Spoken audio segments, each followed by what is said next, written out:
Hello, everybody. Welcome to another episode of the Her Voice Up podcast. I'm your host, Ifwakesoa Akoto. Our guest today is Whitney Q. Thanks so much for joining us, Whitney. Thank you for having me. Oh, lovely. So, originating from the vibrant heart of London, Whitney has a knack for crafting engaging content, both for her personal platform and external ventures. Paired with her adept hosting abilities, she stands out as a multifaceted talent.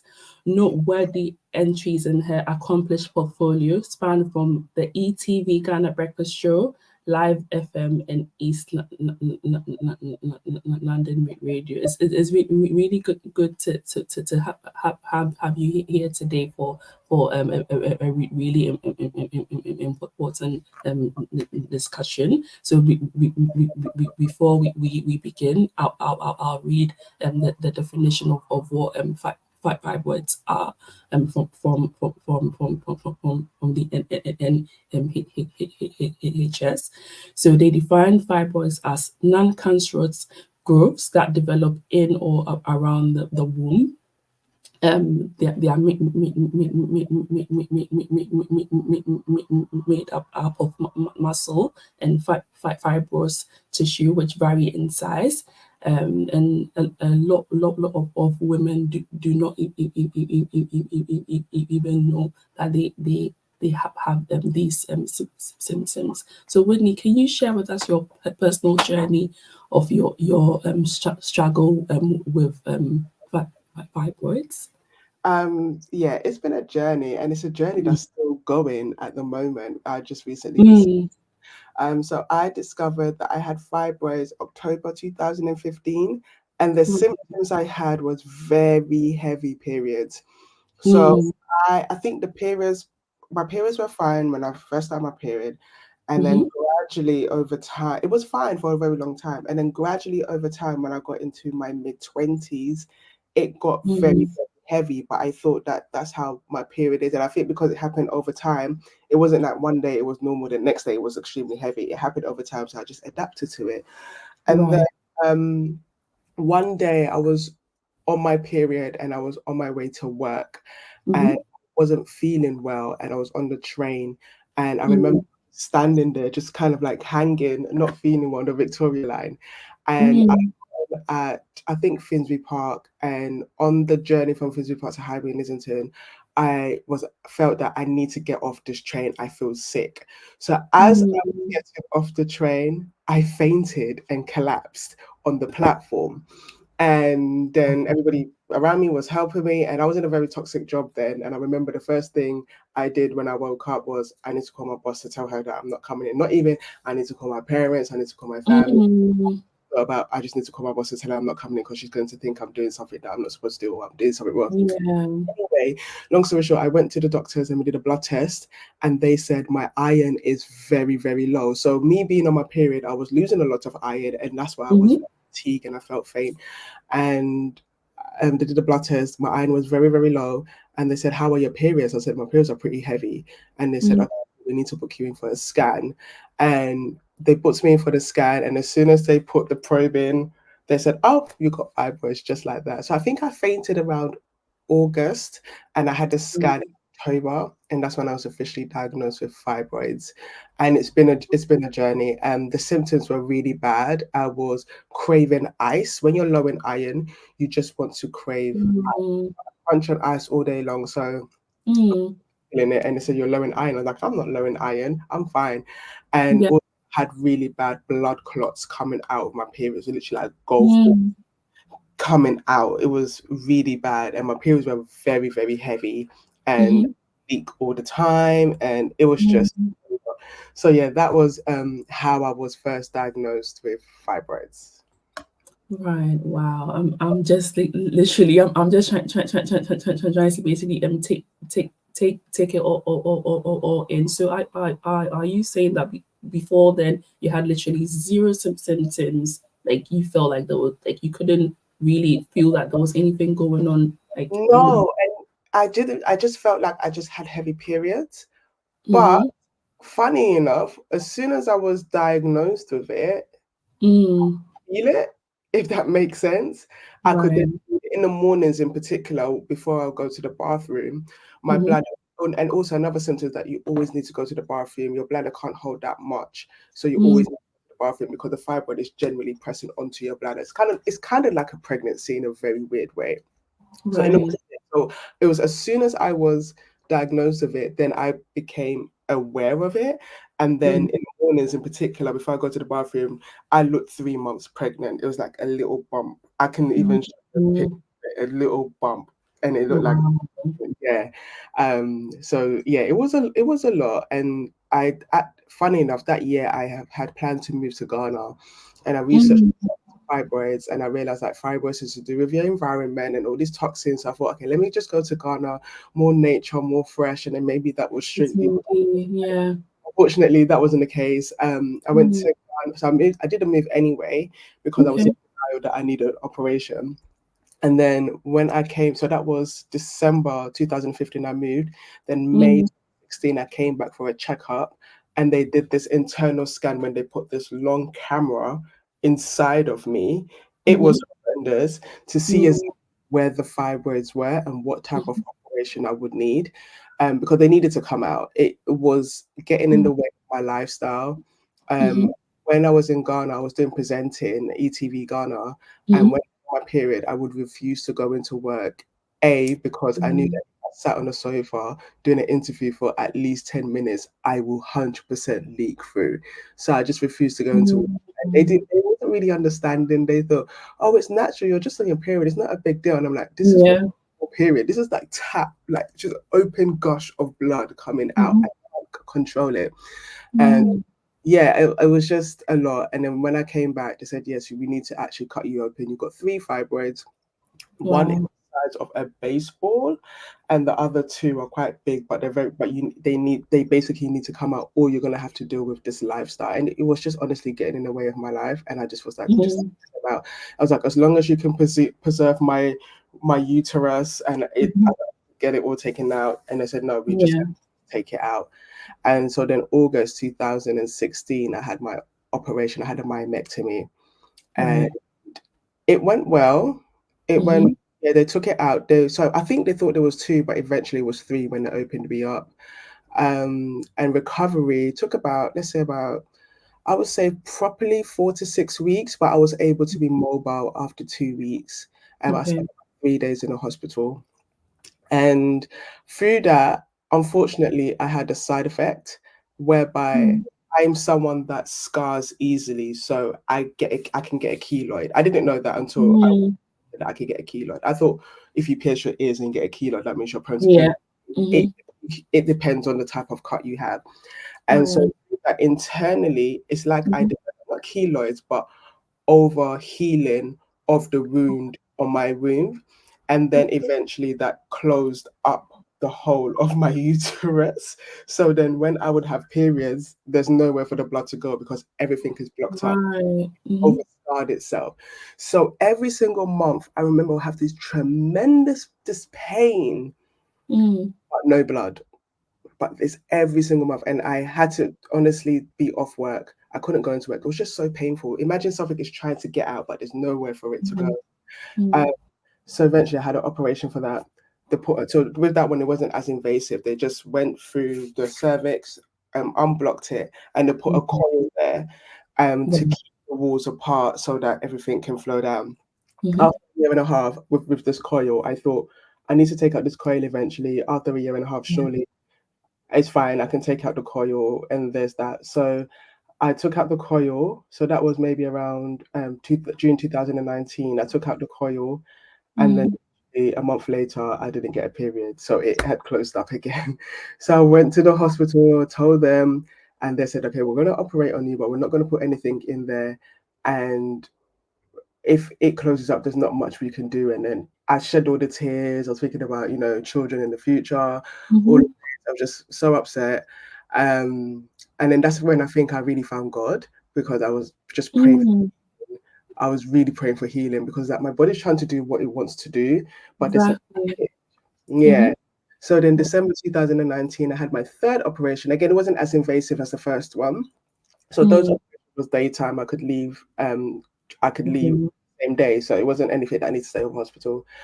And then I remember it was December 2019, and my period was actually due on my birthday. And I prayed to God saying, I just want Mm. my period to come and I just want blood. Now, imagine you're just asking just for your period to come. Exactly. Something Wow. that people dread. I was begging Yeah. for it. For me, having your period shows that your body is working the way it's supposed to work. Mm-hmm. And I know Mm-hmm. my body was trying to do what it was supposed to do. It's just that there was these external factors of that Mm. stopped it from doing what it was supposed to do. And I remember I went to Cancun that year for my birthday, and lo and behold, my period came. I was so happy, and Wow. from then on, I've had continuous periods every single month, and I don't Mm. need painkillers. Only when sometimes I'll have cramps, but I think because I've been through so much pain Mm-hmm. before, I'm so immune to pain now that it Yeah. usually bad for me to rely on painkillers. So yeah, so then that was 2019, and then COVID hit March Mm. 2020, so I couldn't get a follow-up Right. appointment. Mm-hmm. Hospitals were shut down, so I Yeah. only got a follow-up appointment in July 2021, and then they checked everything, and they said, "Oh, you've got fibroids, but they're not bothersome. They're just little ones that you have there." I was like, Right. "Okay," and then they said, "Okay, when you want to have a child, just let us know and we'll support you through that." And I was like, Mm-hmm. okay, that's cool. And so recently I decided that, I need to just get checked up. In 2024, the last time was 2020, Yeah. checked up. And then, yeah, they said I've still got the fibroids, but again, I don't have the symptoms that I had before. So Right. it's there, the journey is still going on, but it's Mm. not bothering me. And I know a lot of people have got it and it doesn't bother them. So I think I'm in Mm. that category now, whereby before I had it and it was troublesome. It was getting in Mm-hmm. the way of my life. Every single month for at least 5 days, I wouldn't be able to do anything. Excessive Mm. pain, go to the hospital just to get the strongest painkillers to get me through. And the Mm. painkillers just really knocked me out to make me sleep so I can sleep through the pain. But the Right. pain is still there, but it's just for me to sleep Oh, through the pain. So yeah, that's my journey when it comes to wow. fibroid. Wow, it really sounds like you've been through a lot. So I want to take you a step back. So these tiny fibroids that the scan showed, Hmm. is it new growths, or when the bigger ones were taken out, Yeah, the it's new growth. new Yeah. growths, So right? I really have to I am trying to look at my diet, trying to look at what I put on Mm, my skin. But some people are just prone to it. And mhm, so I've been taking, basically, fibroids is formed because your liver is not able to filter out the toxins properly. So then it needs to take it elsewhere. And that's how the fibroids are formed. So right now, I'm really looking at my liver health. So right. I've even bought some supplements from Colin and Barrett, and I'm just being very Mhm, aware of what I put into my body. Of course, I do slip up from time to time, yeah. but I'm just much more aware about it. But yeah, it's new growth, so I'm just trying to minimize it. If it's there, it's there. That's fine, as long as it's not bothersome. Mhm, But the hospital or the doctors did say if we need to intervene, they will intervene. But for now, mhm, because my body is doing everything that it needs to do, I'm having my regular periods on the clock every single month. They don't want to do anything. They don't want to do anything to flare anything up, especially that I'm prone to scarring. So that's why they mhm. leave it for now until I'm ready to do whatever I want to do in the future. Yeah. So now that the coil is out, have they been able to go in to see that the keloids have maybe dissolved or everything is fine in that regard Yeah. as So it's so the keloid on the outside is fine. It's well? gone flat. So on the Mhm. inside, I've just got a little bit of scarring, but it's not as excessive as it was before. So it's been how many years? 8 years since I've had that operation. So I feel like Mm, I've had some time to really heal. Because I do know there's some yeah. people that have a myomectomy, and within a Mhm, year they're pregnant, and within a year they're giving. It's a lot of happiness. But I think right mhm. now I'm just trying to allow my body to do the healing, and healing takes time. That's another thing as well. It takes a lot of time. Right. Yeah. Right, interesting. So from what you're saying is really had an impact on you Yeah. physically, emotionally, and all that. So do you have a solid support system, that you can lean on anytime, like you feel low or you feel like it's too much for you to bear? Right. So the systems that I have at the moment is more around my well-being. So when I was going through what I was going through, I wasn't really aware of mental health. I wasn't really aware of Right. emotional health. I was really more on the physical health. I wasn't aware that Mm, I was going through what I was going through, because I think at the time I was going through a breakup as well. So that year, a lot mm, was happening at mm, once, and I remember mhm, putting a lot of pressure on myself, and it was a lot. But mm, now that because so I went through that period, and I've been through stuff emotionally as well, which is very separate to my fibroids, but I've been through stuff mm, emotionally as well, that has made me realize that I need to look after my mental health and my well-being. So mm, especially last year, I found myself in the gym. I will go on walks. I'll be particular about what I put in my body, and I felt good. And it's a system that I mm, play. So I try to go to the gym 4 times a week.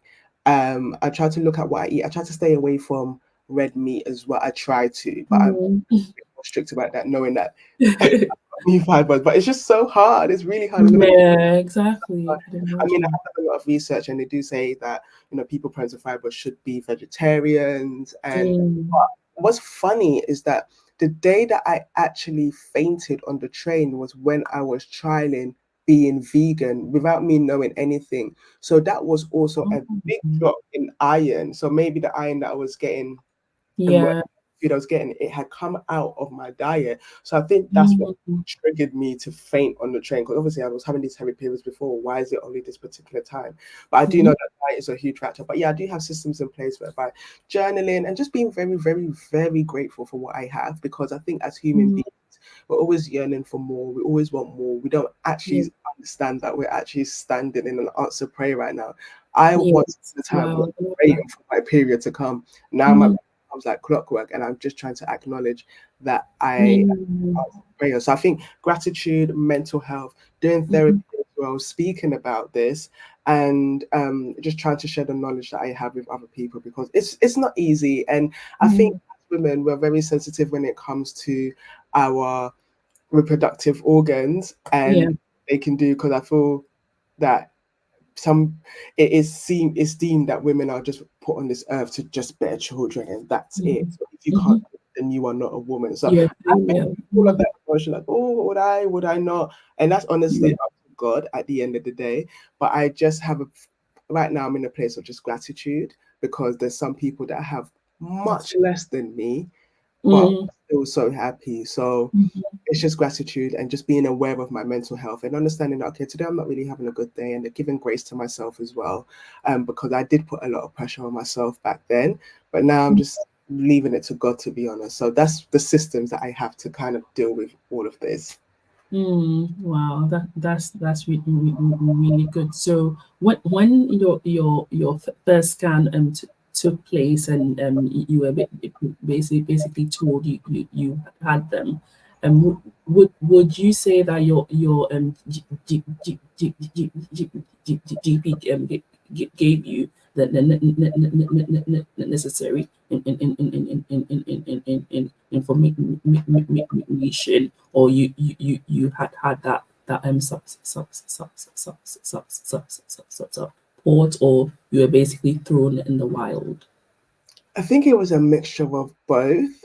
So I believe that, well, at the time the NHS was stressed, but now they're even more stressed, to be honest. Mm, When she found out, I remember literally that moment. She goes, "Oh, you got fibroids," and it was just like, mm, "Oh, you've got a present." It was just kind of mm, a big deal. It's fine. And she was like, "Just stay away from yams." So I had a thing whereby I just wouldn't eat yams for a while because it was high in estrogen. mm, mhm.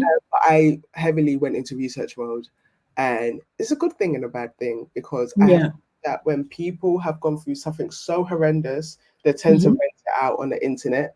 But when people have a positive story, it's not. Yeah. It doesn't tend to be. I think it's slightly different now, especially on forums like Reddit, where you can find Right. Mm, stories. But back then, there wasn't much, and it was very negative. And I remember just reading the same articles over and over and over again. And Mm, I just instilled a lot of fear in me, but I didn't understand. I think I found about 70% of the information online, and right. the doctors, I don't think I was given. It was very vague, and I think it's just because they don't want to make any empty promises or say it's going to be this, it's going to be. Yeah. I think they just try to give you the exact amount of facts that you need so that you're very much Mhm. aware of what's going on. But I think in terms of the deep dive and in terms of the emotional and the mental aspect, I don't think there was Mhm. much support there. No. Wow. So for women that might be going through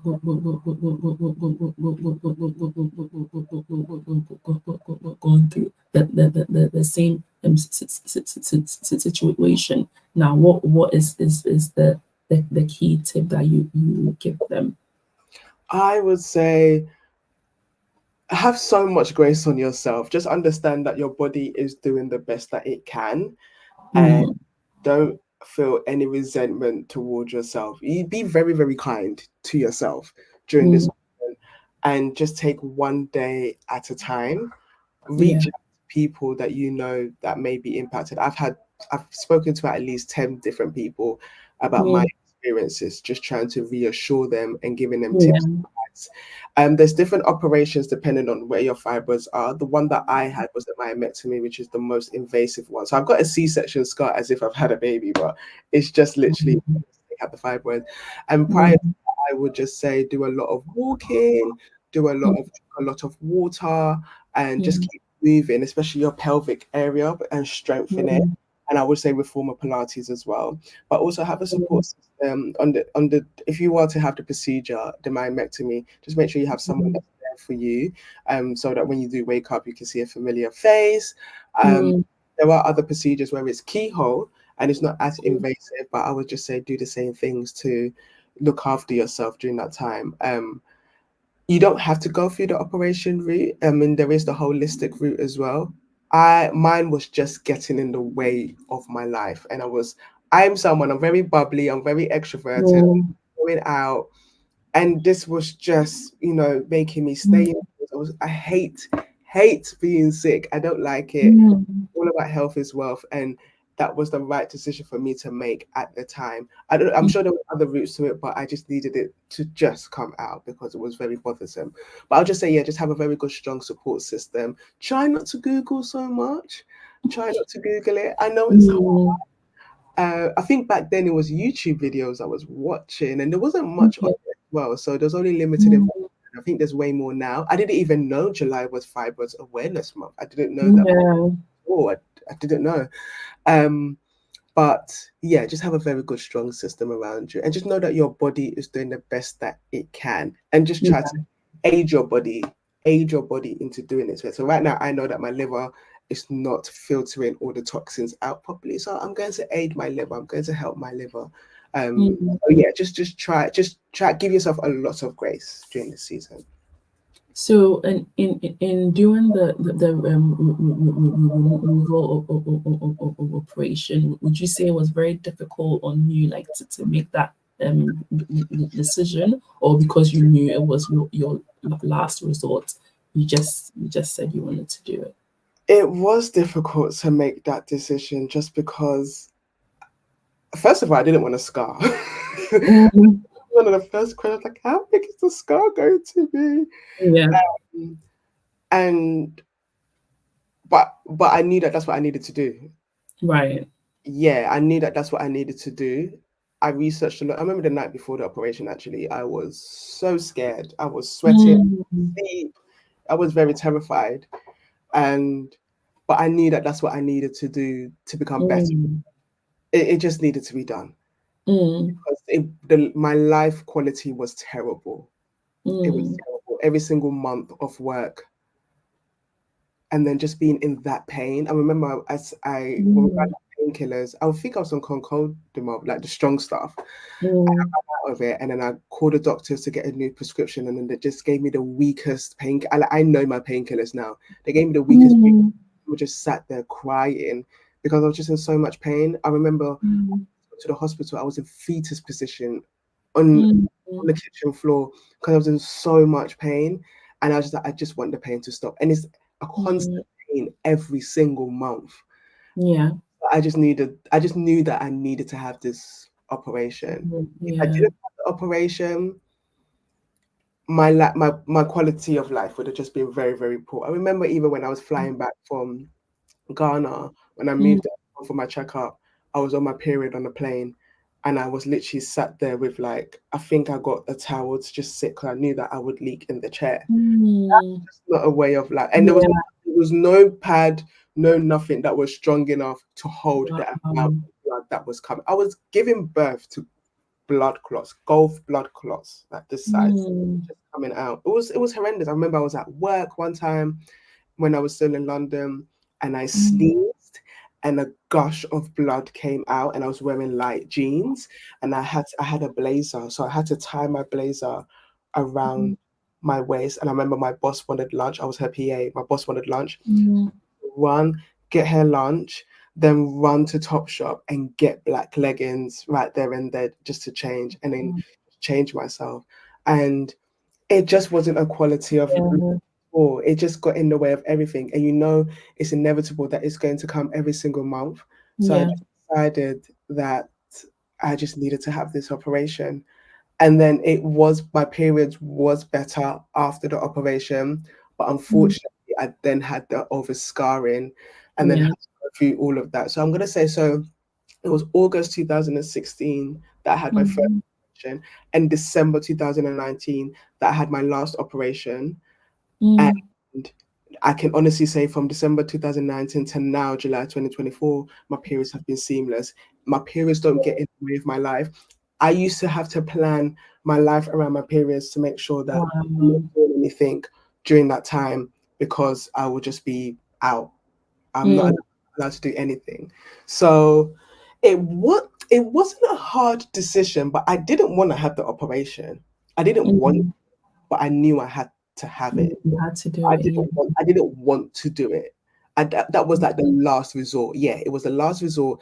If there's any, I would have preferred a keyhole operation. So I was hoping that when they found out the positioning of the fibroids, they was like, oh, Mm, keyhole. We just need to go for your cervix, and there's that. I didn't want to be cut open. I didn't want to. mm, And I was someone that was relatively healthy, never in mm, hospital, in and out, nothing like that. So this was a big thing for me.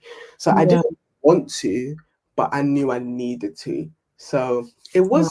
it wasn't a big decision to make, just Mm-hmm. because I was living through my the daily torture of it all. So Mm-hmm.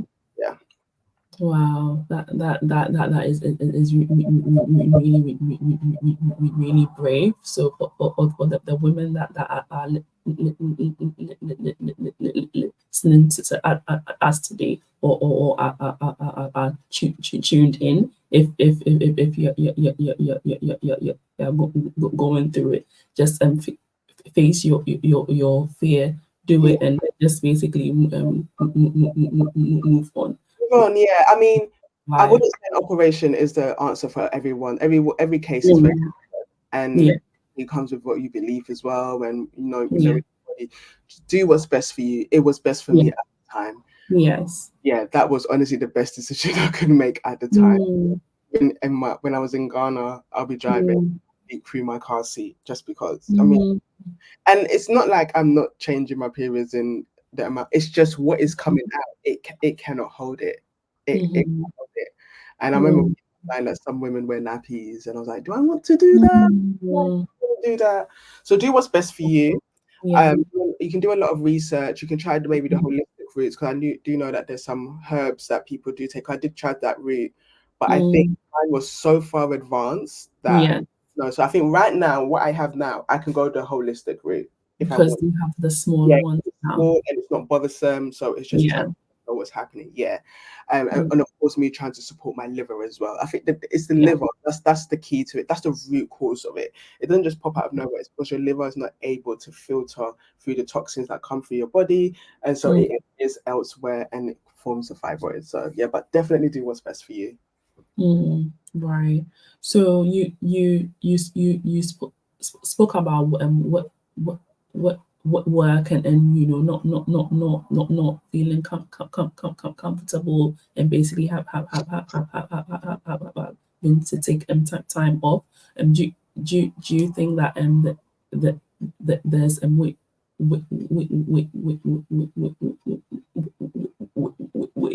that what work places can support women that are going through this.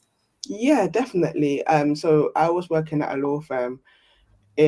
So I was working at a fashion house, Mm, and then that's when I got diagnosed. And right, then when I got diagnosed there, but that was the same year that I was moving to Ghana. So the most conflicting thing for me personally was, do I stay in London or do I stay in the UK, have this operation, mm, move to Ghana, or do I go to Ghana, try? right, Yeah, that was a conflicting thing for me, really. I knew eventually I would need operation, but yeah, I did delay the operation. They wanted to operate on me straight away, but I did delay it because I said I'm gonna stick route, but it was just too much.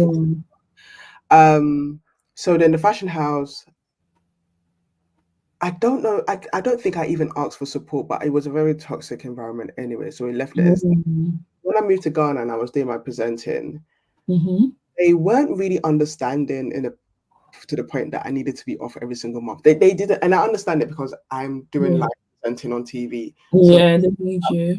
it's not really, really great. So I did get that. But they were just like, oh, it's natural, oh, it's this, oh, it's that. But it's only when I quit and said I need to go back to the UK for this operation, they understood how severe it actually was. So when I came back to the UK, had an operation, then I got a job in a law firm. And Right. that was when I started getting the monthly symptoms that there's blood trying to get out, and I'm in so much pain, and nothing is coming out, and I'm always sick every single month.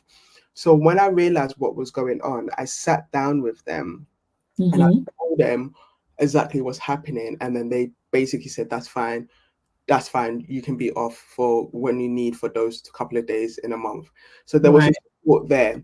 Eventually, I left that job and I went to work at a children's charity. But by then, I had my operation and the coil was in, so I didn't have any issues. Right. At the coil, and I realized that this is about to start again. I just know that this is the, so I took out the coil, I think August, and in September my period didn't come. So I let my manager know this is the situation. He said that's absolutely fine. But thankfully, I was able to get an operation very quickly, about 2 months later. So that didn't really impact work. And so I was off work for a bit, and then in the new year, I was fine. And then I came back to work, everything was fine. So I did receive the support that I needed. I do believe now there is more support, especially around women's health, especially around laws that are coming out that if you're on your period, you can stay at home in certain countries. I do believe there's more awareness now, and it was definitely support that I would have needed back then. But I did get the support, but I still felt afraid to ask for the support. But they were very understanding. Um, Mine was guaranteed every single month I'm going to be off. There's no question about it. But I did feel like I did get the support that I needed. But it would have been better if it was flagged up saying, if this is something that you're going through as a woman, you are more than entitled for the support. My role now that I'm in, I went to Women's Day with my manager, and it was talking about a Women's Day event, and it was talking about it. Right. He did say to me, you do know that you can talk to me about anything when it comes to, your health. Wow. I feel like if that is the case, I can go back. And because I'm going through my checks now with the hospital, I just said, check, I need to go with my scans. Like, yeah, just go do whatever you need to do. So I do feel like the support is there. I think it's more apparent now. Yes. Back then, it was enough for me back then anyway. Mm. There were sometimes when I was in so much pain and I would still go to work. And at that point, I didn't know what was going on, but it was so tender and so sore. But I was still going because I didn't want. And then this was before working from home, so you have to be in the office. So yeah, I think now the support is there. Wow, good. And I've seen now that there's a lot of different groups on online. There's women words as well, which are really playing that role and getting the word out there. So I think people that are going through it do not have to suffer Suffer alone. Yeah. alone. You basically have to speak up and get the help that you need. That is really good. So do you have any final thing you want to share, or in any thoughts you want to reflect on? I would just say have a good support system. I have a friend that me and Mary, we both have fibroids, and literally our conversations Mm, with things that we're doing just to try and aid ourselves through this season. Her one mm, is a bit more severe than mine in terms of the symptoms that she gets. She honestly is wiped mm, out with period, and with hers as well is that she was in a very toxic work environment, and mm, I was in a toxic work environment, and it just impacts everything. So to know that mm, you're in a safe place and you're able to be you, and even if you're going through something, you want to make sure that you are in a healthy environment. So I would mm, just say, just try to find a support system. As you said, there is way more than there was mm, when I was going through it. yeah, Now I can see that there's more information about it. yeah. This is the first time I've actually spoken publicly about my fibroid journey, because I felt like Wow. stigma. I felt like people are going to judge me, or people are going to think I can't Mm, thing. But I've seen so many success mm, stories, and God is amazing, and He can do anything. So we'll definitely. just leave it in God's hands. And Mm, but I realized how much I benefited from other people talking about their stories. And I remember mm, saying, oh, when I have a child, then I'm going to talk about my story, because then I have the end result. But that's mm, not the case. I'm going through it now, yeah, and I yeah. just want to share that with everyone. And I know it can be so disheartening, and it's so Mm, weird because when I go to the hospital, I go in the mhm, mindset that they can tell me anything, and I'm so numb to it because I've been told the worst things ever, but I'm still here. yeah, That was exactly. literally, I think it was before the third operation. They said, we're going to go in there again, but if you close up, Mm, nothing that we can do. We're going to go in there again, but we're not going mm, to put you in there. But if you close up, there's nothing we can do. So I was like, oh, like literally, they're just abandoning me. They're just leaving me. And mm, there, they did what they did, and my body is absolutely fine. And I'm getting my periods absolutely normal. So it's just, mm, don't be so disheartened. Don't think of the worst case scenario. I've been there. I've been there when I thought of the worst case scenario, thinking, mm, I have a child right now, but who am I having a child with? Am I just going to be a single mother? Or it's just like mm. different Wow. thoughts that just run through your mind. Mhm, Just please do not overthink it, and just take each day at a time. And what will be will be. I have a mm, very, very full life as I am now. When I mm. finish, I'm going to take my godson indoor rock climbing. Oh, Um, nice. so just do things that make you happy. Um, Yeah, look after yourself. Look after your well-being. Think about your future self as well. Think about the person in 5 years' time. What can you do today that the person in 5 years' time would appreciate you for? Because I feel yeah, like the person in my 20s didn't really care about the person in the 30s, because she thought this was going to happen and there's that. yeah. I'm Mm, constantly thinking about the person in the 40s, 50s, 60s. Who is that person? And I need to look up. yeah, So yeah. have a very That's good strong, powerful. yeah, just have a very good strong system. Just take each Mm, day at a time. Don't overthink things. Don't, because it will just mm, drive you insane. And have a good support system. So as I said, I've got my mm, buddy there. So I'm not really in any support groups or community groups like that. Maybe mm. I should, but I think it's because I'm so used to, I feel like I've gone through this alone, and I've kind of dealt with. Yeah. So it was very weird that when I saw that it was Fibroids Awareness Month, I didn't feel like it was connected to me, just because I've just kind of been dealing with it on my own. But Mm, oh, let me actually contribute to it. So when you posted it, I said, you know what, yeah. story. But yeah, just have a support system, look after yourself, think about your future self, and don't overthink. Don't overthink. Yeah. You can Yeah. get inside your head, and yeah, it's not going to do any good. Overthinking is not going to do anything. Yeah, so basically, living in the present, and Yeah, basically do what you can now, instead yeah, of just thinking and worrying and Yeah. being all over the Yeah. place. That Yeah. is absolutely beautiful. Thank you so much for Thank coming you, and Ifma. for sharing your story for the very First time. You can look thank, online. There's nothing I've never ever publicly said.